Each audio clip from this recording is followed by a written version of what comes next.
Hi everyone. Yeah Nifty, bank Nifty chart review చేద్దామని అనుకున్నాను. అసలు లైవ్గా చేద్దాం అనుకున్నాను, బట్ కాకపోతే మనకు కొంచెం యూట్యూబ్ కొత్త, ఆ టూల్స్ ఎలా చేయాలి అనేది కొంచెం అర్థం కాక టైం లేట్ అయిపోయింది. బట్ కాకపోతే రివ్యూ చేయాలి అని ఫిక్స్ అయ్యాను కాబట్టి కంటిన్యూ చేస్తున్నా.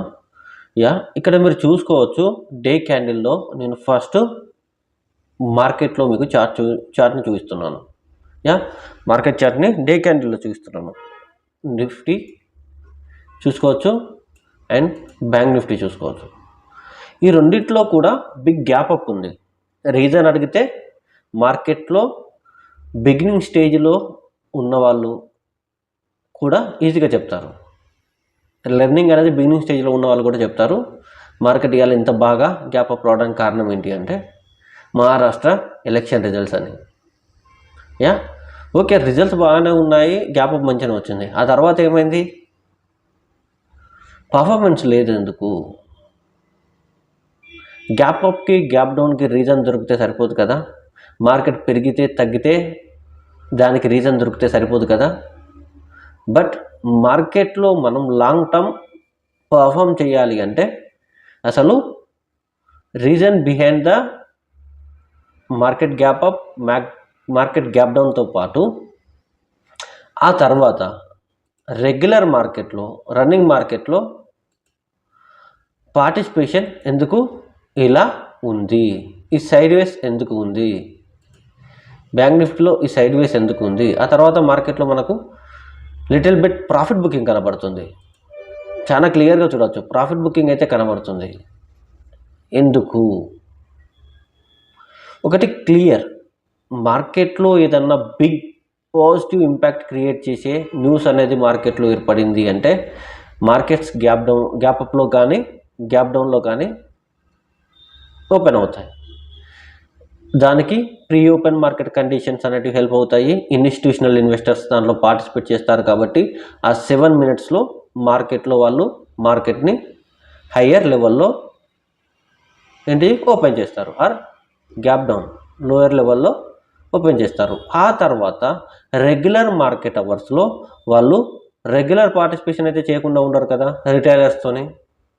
సో ఈ రిటైలర్స్ అనేవాళ్ళు ఆఫ్టర్ 9:15 నుంచి 3:20 మధ్యలోనే మార్కెట్లో పార్టిసిపేట్ చేస్తారు. ఈ పర్టికులర్ టైంలో ఈరోజు మార్కెట్ బాగా గ్యాప్ అప్ ఓపెన్ అయింది. సో ఇంట్రాడే ట్రేడర్స్ అందరూ కూడా మార్కెట్ని బుల్లిష్ వ్యూతోనే మార్కెట్లో పర్చేజ్ చేయడం స్టార్ట్ చేస్తారు. అందరూ, ఈవెన్ నేనైనా అంతే, ఎవరైనా అంతే. మార్కెట్ అనేది గ్యాప్ అప్ ఉంది కాబట్టి మార్కెట్ పెరగడానికి ట్రై చేస్తుంది. కొంత పెరిగినా కూడా మనం సేఫ్గా ఎగ్జిట్ అయిపోదాం అని అనుకుంటాం. బట్ కాకపోతే మార్కెట్ మొత్తం సైడ్ వేస్ తీసుకెళ్ళేసి, అంతేనా, సైడ్ వేస్ తీసుకెళ్ళి మనకి స్టాప్ లాస్ హంటింగ్ని చూస్తున్నారు, అంతేనే కదా. అంటే ఇంట్రాడే ట్రేడర్స్కి స్టాప్ లాస్ వచ్చే విధంగా మార్కెట్లో బయ్యింగ్ మూమెంటంలో వాళ్ళు షార్టింగ్ చేసి, అంటే ప్రాఫిట్ బుకింగ్ షార్టింగ్ అనేది చేసి స్టాప్ లాస్తోనే ఇంట్రాడే బయ్యర్స్కి లాస్ ఇవ్వడానికి ట్రై చేస్తున్నారు. ఈరోజు కూడా నేను ఇంట్రాడేలో షార్ట్ పొజిషన్ తీసుకొని ట్రేడ్ చేశాను అని ఎవరన్నా చెప్పారనుకోండి, వాళ్ళంతా ఇన్ఫ్లుయెన్సర్స్, మార్కెట్లో ఉన్న ఇన్ఫ్లుయెన్సర్స్ ఎవరు లేరు అని ఫిక్స్ కండి. ఎందుకంటే ఇవాళ ఉన్న మార్కెట్ కండిషన్లో ఏ ఒక్కరు కూడా మార్కెట్లో సెల్ చేయడానికి ట్రై చేయరు. కుదిరితే ట్రేడింగ్ని అవాయిడ్ చేస్తారు. నాలాగా ట్రేడింగ్ని అవాయిడ్ చేస్తారు. నేను ఎందుకు అవాయిడ్ చేశానంటే రీజన్ చెప్తాను, 100% చెప్తాను.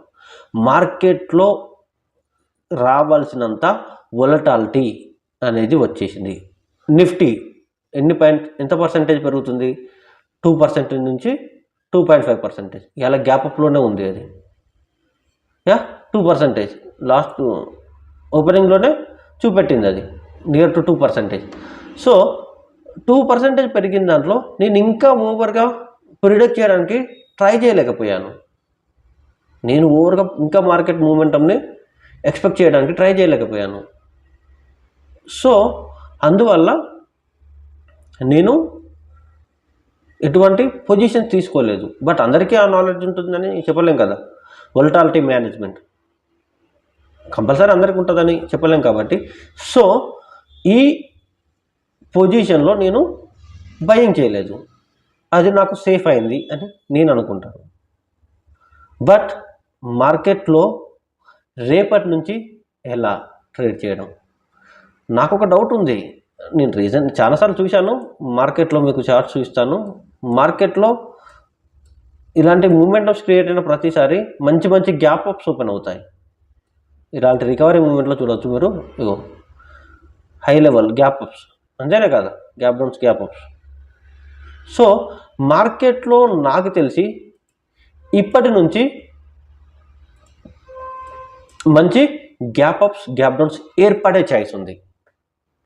ఇంట్రాడే ట్రేడర్స్ కన్నా ఓవర్ నైట్ పొజిషన్స్ తీసుకునే వాళ్ళకే ఎక్కువ బెనిఫిట్ ఉండే ఛాయిస్ ఉంది. ఇది కొంచెం రిస్కీయే, బట్ కాకపోతే అడ్వాంటేజ్ వాళ్ళకే ఉంది, అది మాత్రం గ్యారంటీ. మార్కెట్లో ఈ రికవరీ మూమెంటం ఒకవేళ స్టార్ట్ అయితే మాత్రం మార్కెట్లో ఇంట్రాడే ట్రేడింగ్ చేసి సక్సెస్ పొందాలి అనుకునే వాళ్ళకన్నా ఓవర్ నైట్ పొజిషన్స్ తీసుకుని క్యారీ ఫార్వర్డ్లో ఉండే వాళ్ళే ఎక్కువ మొత్తంలో బెనిఫిట్ పొందేందుకు అవకాశం ఎక్కువ ఉంది. చాలా వరకు సక్సెస్ కూడా అలాంటి వాళ్ళకే వస్తుంది, అండ్ లాస్ కూడా అలాంటి వాళ్ళకే ఎక్కువ వస్తుంది. బట్ ఇంట్రాడే ట్రేడింగ్ చేద్దాం అనుకుంటే మాత్రం ఇక్కడ మీరు చాలా తక్కువ టైంలో ట్రేడ్ని ఎగ్జిక్యూట్ చేయాల్సి వస్తుంది. ట్రేడ్ అన్నది స్కాల్పింగ్ లెవెల్లో ఎగ్జిక్యూట్ చేయాల్సి వస్తుంది. దానికోసం మీరు ట్రేడ్ చేసే టైం కన్నా మీరు ట్రేడ్ పొజిషన్ని ఐడెంటిఫై చేయడానికి మీరు కేటాయించే టైమే చాలా ఎక్కువగా ఉంటుంది. అది మాత్రం మీరు బాగా గుర్తుంచుకోవాలి. ఇంట్రాడే ట్రేడింగ్ చేయాలి అనుకునే వాళ్ళు ఇక్కడ మీరు ట్రేడ్ ఎగ్జిక్యూట్ చేసి మీ ప్రాఫిట్ని బుక్ చేసుకునే టైం కన్నా ఆ ట్రేడ్ని ఐడెంటిఫై చేయడానికే ఎక్కువ టైం కేటాయించాలి. అలా కేటాయించలేనప్పుడు మీరు ట్రేడ్ని అడ్వాన్స్గా తీసుకుంటే మాత్రం నష్టాలని తెచ్చుకునేందుకు అవకాశం ఎక్కువ ఉంటుంది. It is not good for you. ఒకవేళ వెయిటింగ్ చేస్తే మాత్రం మీకు పర్ఫెక్ట్ ఎంట్రీ దొరికే అవకాశం ఉంటుంది, అది హెల్ప్ కూడా కావచ్చు. టెక్నికల్గా వెళ్దాము కొంచెం అనుకుంటే మాత్రం ఇవాళ మాత్రం టెక్నికల్ లెవెల్ అయితే ఎక్కడా లేదు. నేను క్లియర్గా చెప్తాను, టెక్నికల్ లెవెల్ అయితే ఎక్కడా లేదు. క్లియర్గా ఈ లెవెల్ నుంచి బ్రేక్ అయిన తర్వాత పెద్దగా టెక్నికల్ వర్కౌట్ కాదు, ప్రాఫిట్ కూడా ఏమీ రాదు. అండ్ ఇక్కడైతే ఏమీ లేదు ఇంకా బ్యాంక్ నిఫ్టీలో, క్లియర్లీ సైడ్ వేస్. సో టెక్నికల్గా కూడా ఇవాళ వర్క్ కాదు. సో మార్కెట్లో ఇలాంటి గ్యాప్ అప్స్ వచ్చి సైడ్ వేస్ క్రియేట్ అయ్యే టైం కూడా ఎక్కువగా ఉంది. అలాంటివి కూడా జరిగాయి చాలా వరకు, ఇప్పుడు ఒకవేళ జరగచ్చు కూడా. అండ్ మార్కెట్లో ఇదివరకు ఉన్నంత వోల్టాలిటీ ఇప్పుడు ఉండకపోవచ్చు. దాన్ని కూడా మీరు డైజెస్ట్ చేసుకొని అండ్ దానికి తగ్గట్టుగా ప్రాపర్ ప్లానింగ్ చేసుకోవాలి. కీ లెవెల్స్ని, టెక్నికల్ లెవెల్స్ని ఇంట్రాడేలోనే డ్రా చేసుకొని మూవ్ అవుదాం అనుకుంటే మాత్రం మీకు మార్కెట్లో వచ్చే గ్యాప్ అప్స్ గ్యాప్ డౌన్స్ అంతా ఎఫెక్టివ్గా హెల్ప్ చేయకపోవచ్చు. అండ్ మార్కెట్లో ఇప్పుడు నుంచి ఇన్ఫ్లుయెన్సర్స్కి అట్రాక్ట్ కాకుండా ఉండి మీరు నాలెడ్జ్ గెయిన్ చేసుకుంటే సక్సెస్ ఎక్కువ తీసుకోగలుగుతారు ఇంకా ఫ్యూచర్లో. సో అది నేను చెప్పదలుచుకున్నాను. అండ్ క్లియర్గా మీకోసం నేనైతే అనాలిసిస్ అయితే చేస్తాను Nifty and bank Nifty. Bank Nifty అయితే క్లియర్గా ఇంకా మార్కెట్ అనేది రెసిస్టెన్స్ని రీచ్ కాలేదు అని అయితే అనుకుంటున్నాను. రేంజ్ బౌండ్ రెసిస్టెన్స్ని ఇంకా రీచ్ కాలేదు. Day range consolidated range bound రెసిస్టెన్స్ని అయితే ఇంకా టచ్ కాలేదు.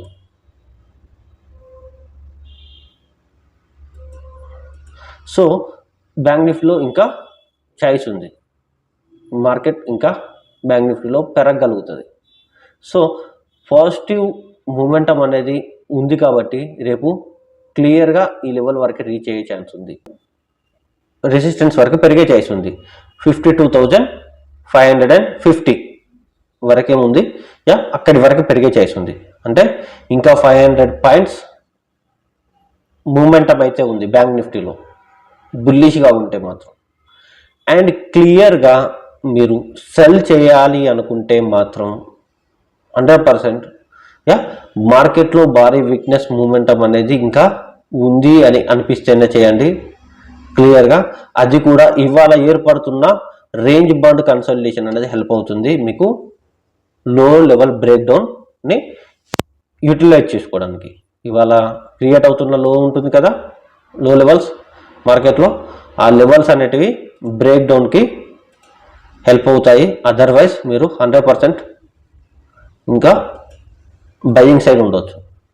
ఈ లెవెల్స్ ఇంకా ఎగ్జాక్ట్ ఇంకా క్లియర్ కాలే కాబట్టి మార్కెట్ ఇంకా ఉంది కాబట్టి, సో చూసుకొని మార్కెట్లో ఈ లో లెవెల్స్ని మార్కెట్ బ్రేక్ చేసుకుంటేనే, క్లియర్ క్యాండిల్ క్లోజింగ్ అనేది డౌన్ సైడ్ ఇస్తేనే మీరు సెల్ సైడ్కి ట్రై చేయండి అప్ టు ఇక్కడ వరకు. గ్యాప్ ఫిల్లింగ్, మార్కెట్లో ఇది కూడా బాగా వర్క్ అవుతుంది.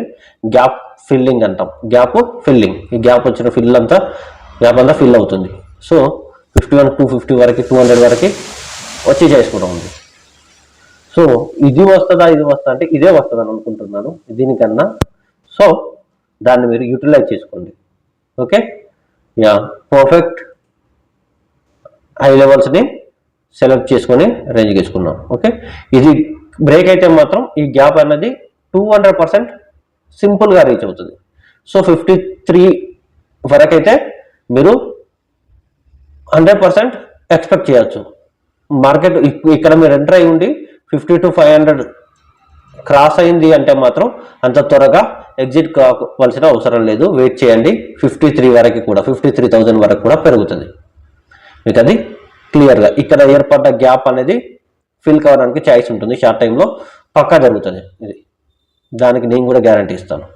సో ఈ వీక్ అనేది బుల్లిష్ వీక్గా ఉంటుంది అని నేను అనుకుంటున్నాను.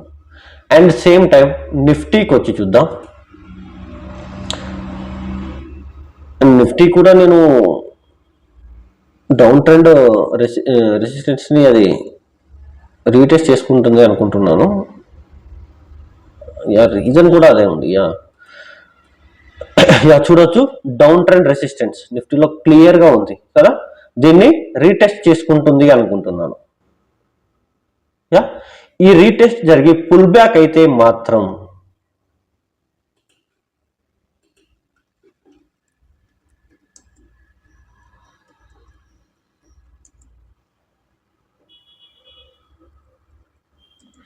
ఆఫ్టర్ రీటెస్టింగ్ పుల్ బ్యాక్, ఈ రీటెస్టింగ్ అయిన తర్వాత పుల్ బ్యాక్ అయితే మాత్రం 100% 25,000 వరకు ఫస్ట్ రీచ్ అవుతుంది.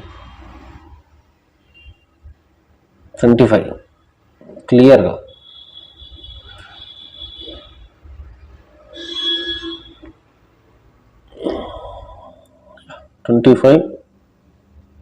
ఇక్కడ వరకు ఉంది, బట్ కాకపోతే ఈ లెవెల్ అనుకుంటున్నాను నేను. ఓకే, 25,200, 25 వరకు ఈజీగా రీచ్ కాగలుగుతుంది. ఆ తర్వాత అది 25,600 ఈ జనవరి లోపల ఈజీగా 25,600 వరకు వస్తుంది. ఇక్కడ క్రియేట్ కావాల్సిన పుల్ బ్యాక్ అనేది మాత్రం చాలా ఇంపార్టెంట్. ఒకటి బాగా గుర్తుంచుకోండి, నిఫ్టీ బ్యాంక్ నిఫ్టీలో ట్రేడ్ చేయాలనుకున్న వాళ్ళు ఈ పుల్ బ్యాక్ కోసం బాగా వెయిట్ చేయండి. ఒకవేళ ఈ పుల్ బ్యాక్ వస్తే మాత్రం మార్కెట్ అనేది క్లియర్గా అప్ సైడ్ మూమెంటంని చూపించేందుకు ఛాన్స్ ఉంది. ఈ రీటెస్టింగ్ జరుగుతుంది, క్లియర్గా చూడవచ్చు. గ్యాప్ అప్ వచ్చింది, రెసిస్టెన్స్ పైన గ్యాప్ అప్ వచ్చిన తర్వాత ఈ రెసిస్టెన్స్ని, ఈ కీ లెవెల్ని రీటెస్ట్ చేసుకుంటుంది. ఈ రీటెస్ట్ చేసుకొని రెసిస్టెన్స్ని కాస్త సపోర్ట్గా ట్రీట్ చేసుకొని మార్కెట్ రివర్సల్ అవుతే మాత్రం 100% ఆ తర్వాత మార్కెట్ అనేది బుల్లిష్ కంటిన్యూషన్ ఉండే ఛాయిస్ ఉంది. ఇది టెక్నికల్గా వర్కౌట్ అయ్యే ఆబ్జెక్టివ్. ఇందులో ఎటువంటి ఫెయిల్యూర్ అనేది ఉండకపోవచ్చు. సో ఒకవేళ అది ఫెయిల్యూర్ అయిందంటే మాత్రం ఒక కన్సల్టేషన్ అనేది ఏర్పడుతుంది క్లియర్గా. అది కూడా 24,500 వరకు వెళ్ళిన తర్వాతనే అది కూడా చూసుకోవచ్చు. ఒకవేళ అక్కడి వరకు వెళ్తుందో కన్సల్టేషన్ అనేది మిడిల్లోనే స్టార్ట్ అవుతుంది అనుకుంటే మాత్రం ఇక్కడి వరకు అయితే చాయిస్ ఉంది. బట్ ఇక్కడికి వచ్చిందంటే మాత్రం నేను క్లియర్గా చెప్తున్నాను, మళ్ళీ కన్సల్టేషన్ అనేది మెయింటైన్ చేయకుండా మ్యాక్సిమం పుల్ బ్యాక్ కంటిన్యూషన్లోనే 25,000, 25,600 ఆ లెవెల్స్ రీచ్ కావడానికి కంటిన్యూషన్ మూమెంట్ చూపిస్తుంది అని అనుకుంటున్నాను. అండ్ క్లియర్గా ఇవాళ సైడ్ వేస్ అండ్ మార్కెట్లో ఈ ప్రాఫిట్ బుకింగ్ రీటెస్టింగ్కి రీజన్స్ కూడా పార్లమెంటరీ సెక్షన్స్ స్టార్ట్ అయ్యాయి. న్యూ బిల్ అనౌన్స్మెంట్స్, ఈ సెక్షన్స్లో అపోనెంట్ పార్టీస్ కూడా గవర్నమెంట్ని క్వశ్చన్ చేయడం, కొన్నిటి మీద అదానీ లాంటి గ్రూప్స్, అదానీ లాంటి వాళ్ళ మీద వాళ్ళు ఎంక్వైరీ కోరడం, అండ్ మన సెబీ చైర్పర్సన్ మీద కూడా ఎంక్వైరీని కోరడం, అలాంటి యాక్టివిటీస్ జరగడం అనేది కామన్గా ఉంటాయి. కాబట్టి అవి కూడా మార్కెట్లో కొంచెం డ్రాగింగ్ మూమెంటంని చూపించవచ్చు. బట్ కాకపోతే అవి ఇంట్రాడేలోనే కనబడతాయి. బట్ మార్కెట్ అనేది రికవరీ మూమెంటం ఒకవేళ ఉంటే మాత్రం మీకు గ్యాప్ అప్స్ ఎక్కువగా వస్తే మీరు నష్టపోతారు. సో మీరు మ్యాక్సిమం కొంచెం గ్లోబల్ మార్కెట్ని కూడా మేనేజ్ చేసుకుంటూ ఓవర్నైట్ పొజిషన్స్ని యూటిలైజ్ చేసుకోవడానికి ట్రై చేయండి. సక్సెస్ ఎక్కువ ఉండొచ్చు ఈ పార్లమెంటరీ సెక్షన్స్ క్లోజ్ అయ్యే వరకు. బట్ కాకపోతే ఈ పుల్ బ్యాక్ కూడా మీకు ఇంపాక్ట్ క్రియేట్ చేస్తుంది. అందుకే 1-2 days అనుకుంటాను, ఇవాళ స్టార్ట్ అయింది, రేపు చూస్తే మార్కెట్ మనకు పార్లమెంటరీ సెక్షన్స్లో ఏం జరుగుతుంది, మూమెంటం అనేది కొంచెం ఏమన్నా డిఫికల్టీగా ఉందా లేదా అనేది కూడా అర్థమవుతాయి. కాబట్టి సో మనకి పుల్ బ్యాక్ అనేది గుడ్ ఫర్ రిటైల్ ట్రేడర్స్ అని నేను అనుకుంటున్నాను. సో పుల్ బ్యాక్ని క్యాచ్ చేయడానికి, ఐడెంటిఫై చేయడానికి, యూటిలైజ్ చేయడానికి ట్రై చేయండి. సక్సెస్ ఎప్పుడు మన వెంబటే ఉంటుంది. Thank you.